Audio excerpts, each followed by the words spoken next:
Introduction to torque, या हम इसे कह सकते हैं जी मूवमेंट ऑफ ए फोर्स। अब ये क्या होते हैं जी, इसको हम समझते हैं।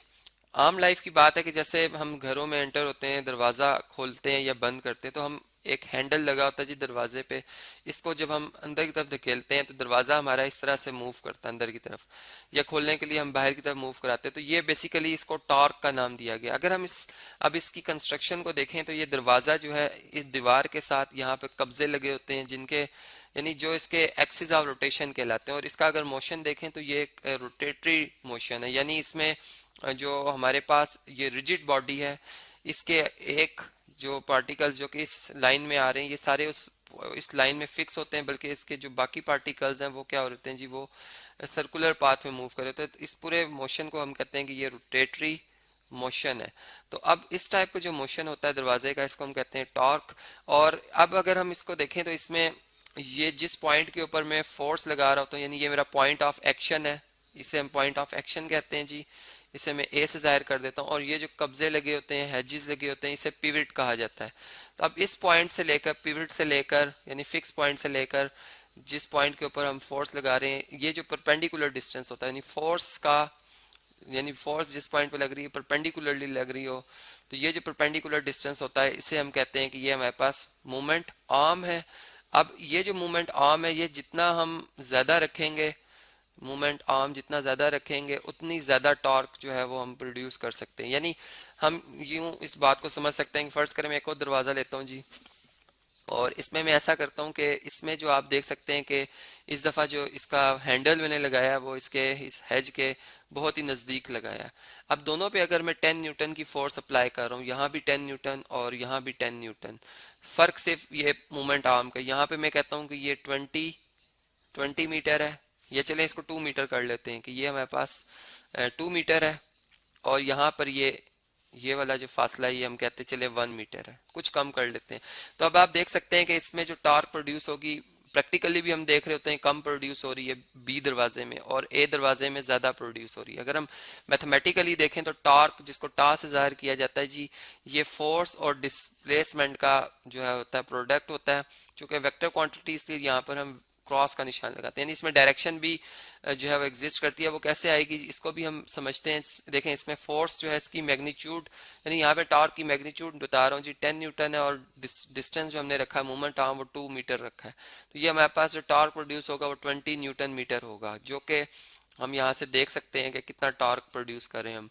जबकि जब हम बी दरवाजे की बात करेंगे, ये ए दरवाजे की बात हो रही है, अब बी दरवाजे की बात करेंगे तो फोर्स चूंकि हमने कांस्टेंट लगाई है, अब हम डिस्टेंस जो हमने डिस्प्लेसमेंट था वो थोड़ा कम कर दिया है, मूवमेंट आर्म कम कर दिया, यानी 10 न्यूटन मल्टीप्लाई बाय 1 मीटर। तो ये आप देख सकते हैं कि ये 10 न्यूटन मीटर जो है इसमें टॉर्क प्रोड्यूस होगा। इसका मतलब ये हुआ कि अगर हम जो है टॉर्क, जो टॉर्क इसका सिंबल होगा जी, यहाँ पे थोड़ा सा इसको इस तरह से बनाते हैं टॉर्क। अगर हम टॉर्क ज्यादा प्रोड्यूस करना चाह रहे हैं तो इसका मतलब मूवमेंट आर्म ज्यादा रखना होगा। और टॉर्क अगर ये मूवमेंट आर्म या जिसे हम डिस्प्लेसमेंट करें कम करेंगे तो टॉर्क भी कम प्रोड्यूस होगा। इसका इन दोनों में डायरेक्ट रिलेशन है। फिर इसी तरह हमने देखा कि अगर हम फोर्स, यानी अगर डिस्टेंस एक जैसा रख लें, ठीक है, ये हमारे पास एक पिवट है जी, यहाँ पर पॉइंट ऑफ फोर्स ये एक्ट कर रही है डाउनवर्ड, तो इसमें ये जो डिस्टेंस होगा, फर्ज करें फोर्स में कहता हूँ 10 न्यूटन है, और ये जो हमारे पास डिस्टेंस है ये 2 मीटर है, तो ये टॉर्क प्रोड्यूस होगा इसमें। ठीक है, अब हमने देखा कि अगर फोर्स की मैग्नीट्यूड बढ़ा दी जाए, इंक्रीज करके 20 न्यूटन कर दी जाए, तो इस दफा जो टॉर्क प्रोड्यूस होगा वो फिर 40 न्यूटन हो जाएगा। इसका मतलब कि फोर्स को भी बढ़ाने से टॉर्क ज्यादा हो जाता है और घटाने से कम, तो इनमें भी डायरेक्ट रिलेशन। तो इन दोनों को अगर कंबाइन करें तो इनका दो प्रोडक्ट बनता है, यानी दोनों फैक्टर हैं टॉर्क प्रोड्यूस करने के लिए। ऐसे हम दोनों को मल्टीप्लाई करेंगे और दोनों ही डायरेक्ट रिलेशन है इनका टॉर्क के साथ। अब मैंने कहा जैसे कि ये टॉर्क जो एक वेक्टर क्वांटिटी है और इसके जो यूनिट है वो न्यूटन मीटर है। अब ये किस तरह से जी, मैग्नीट्यूड तो हमने देख ली। अब हम ये देखते हैं कि अगर मैं देखें नीचे की सिम पे अगर फोर्स लगाता हूँ तो ये जो रोटेशन प्रोड्यूस हो जाएगी वो इस तरह से, ये ऑब्जेक्ट जो है अपने उस फिक्स पॉइंट के गिर्द गोल घूमने शुरू हो जाएगा। यानी अगर हम इसको इस तरह से कहें कि ये अगर ब्लॉक हो इस तरह का, तो ये इसके हर पार्टिकल, ये पार्टिकल सारे जो है सर्कुलर मोशन में आ जाएंगे, जबकि ये वाला पार्टिकल इसके गिर्द ये सारे ऑब्जेक्ट जो है रोटेट करना शुरू हो जाएंगे। तो इस तरह के मोशन हम रोटेटरी मोशन कहते हैं। और ये टॉर्क जो है प्रोड्यूस हो रहा है ये एंटी क्लॉकवाइज है, एंटी क्लॉकवाइज है, तो इसलिए हम इस किस्म का जो टॉर्क होता है जो एंटी क्लॉकवाइज होता है इसे पॉजिटिव कंसीडर करते हैं। यानी अगर फर्ज करें किसी चीज को हमने टाइट करना हो तो हम उसे एंटी क्लॉकवाइज जो है घुमाते हैं, तो वो चीज जो है वो टाइट होना शुरू हो जाती है। और अगर हम इसे एंटी क्लॉकवाइज घुमाते हैं, या अगर ये वैसे कंस्ट्रक्शन के ऊपर भी होता है, नॉर्मली ऐसा ही होता है कि अगर हमने किसी चीज को ओपन करना हो तो बाजुकात ओपन करना हो तो हम एंटी क्लॉकवाइज फिर उसको घुमाते हैं, या बाजुकात टाइट करना हो तो एंटी क्लॉकवाइज घुमाते हैं। ये फिर उसके कंस्ट्रक्शन पे होता है कि कैसे उसके हमने उसको कंस्ट्रक्ट किया हुआ उस डिवाइस को। फिर इसी तरह हमने टॉर्क की बात यह की कि टॉर्क जो होती है नेगेटिव होती है जी, जिस वक्त हम इसे, यानी फर्ज करें ये दरवाज़ा ही है और इसे हम, जैसे बैंक्स में आपने अक्सर देखा होगा कि एक दरवाज़ा होता है जी, ये इस तरह से ग्रिल्स लगी होती हैं और ये इस तरह से भी रोटेट कर सकता है और इस तरह भी, यानी दोनों ही सिमत में। तो अगर हम क्लॉकवाइज जो है वो रोटेशन करते हैं क्लॉकवाइज घड़ी की सिमत में, तो ये जो टॉर्क प्रोड्यूस होगा इसे हम कहेंगे कि ये हमारे पास जो है वो नेगेटिव टॉर्क होता है। तो इस तरह से हमने देखा कि टॉर्क एक वेक्टर क्वांटिटी जिसमें कि डायरेक्शन भी एग्जिस्ट करती है। फिर हम इस बात को यूं भी समझ सकते हैं कि जैसे हमने आम लाइफ में देखा होगा कि एक हमारे पास नट होता है जी, इसको खोलना है तो इसके लिए हमें रेंच या स्पैनर की जरूरत पड़ती है। अब स्पैनर जो है अगर हम इसे देखें तो उसकी जो शेप है वो कुछ इस तरह से होती है कि वो यहाँ से इसके साथ अटैच होता है, यहाँ से हम इसे ग्रिप कर लेते हैं। और अब अगर हमने इस ऑब्जेक्ट को अगर खोलना है तो हम, ये इसका जी लीवर होता है जी, ठीक है। ये अगर इसकी लेंथ जितनी ज्यादा रखेंगे जैसे मैंने अभी बात की उतना ज्यादा हम इसमें रोटेशन कर सकते हैं, नहीं इससे हमारा वर्क करना, उस चीज को ऑब्जेक्ट को खोलना जो है मैकेनिकली वो बड़ा आसान हो जाता है। अब मैं अगर नीचे की तरफ फोर्स लगाऊंगा तो जारी बात है कि ये स्पेनर जो है वो इस तरह से गोल घूमेगा, रोटेट करेगा। और ये ऑब्जेक्ट जो है अगर मैंने इसको फर्ज करें खोलना है तो ये एंटी, यानी यहाँ पे क्लॉकवाइज घुमाने से ही क्या हो जाएगा जी, ओपन हो जाएगा।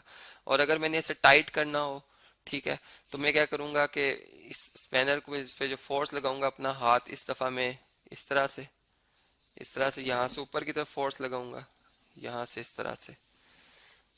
तो ये अगर मैं फोर्स ऊपर की तरफ लगाता हूँ तो जारी बात है कि ये जो स्पेनर है ये इस तरह से रोटेट करेगा, यानी अब जो इसकी डायरेक्शन होगी वो एंटी क्लॉकवाइज होगी। और वही जारी बात है कि ये जो है हमारे पास, ये अगर मैंने इसे टाइट करना हो तो फिर टाइट करने के काम आ जाएगा। तो ये इस तरीके से हमने देखा कि डेली लाइफ में हम जो है वो टॉर्क को इस्तेमाल कर रहे होते हैं। टॉर्क के अगर हमने प्रोड्यूस कराना है तो हमने यहाँ से ये बात समझी कि टॉर्क प्रोड्यूस कराने के लिए जैसे न्यूटन सेकंड लॉ के मुताबिक नेट फोर्स दरकार होती है, एक अनबैलेंस्ड फोर्स जो कि उस बॉडी में मोशन क्रिएट करे। और इसमें जो हम मोशन क्रिएट कराते हैं बॉडी में वो रोटेटरी मोशन होता है, यानी बॉडी को एक पॉइंट पे फिक्स किया जाता है और उसमें रोटेटरी मोशन जो है वो हम क्रिएट करते हैं। और जितना ज़्यादा वो रोटेटरी मोशन रोटेट करेगी बॉडी उतना ज़्यादा उसमें टॉर्क प्रोड्यूस होगा। और टॉर्क प्रोड्यूस करने पे दो अवामिल असरअंदाज करते हैं, यानी एक फोर्स और एक उसका परपेंडिकुलर डिस्टेंस से मूवमेंट आर्म कहा जाता है। तो टॉर्क जो है वो इन दोनों पे डिपेंड करता है। एक मिकदार को अगर हम ख़त्म कर दें, ज़ीरो कर दें, तो टॉर्क भी ज़ीरो हो जाता है। इसका मतलब कि दोनों ही की मदद से टॉर्क प्रोड्यूस होता है। फिर हमने इसके स्टैंडर्ड यूनिट देखे कि टॉ जो है इसको, अगर इसका फार्मूला जो है F×D है, यानी इसमें कांस्टेंट ऑफ प्रोपोर्शनैलिटी हम 1 शो कर देते हैं। और फिर इसके जो यूनिट्स बनते हैं वो न्यूटन मीटर बनते हैं। और ये कि ये एक टॉर्क जो है वेक्टर क्वांटिटी होती है,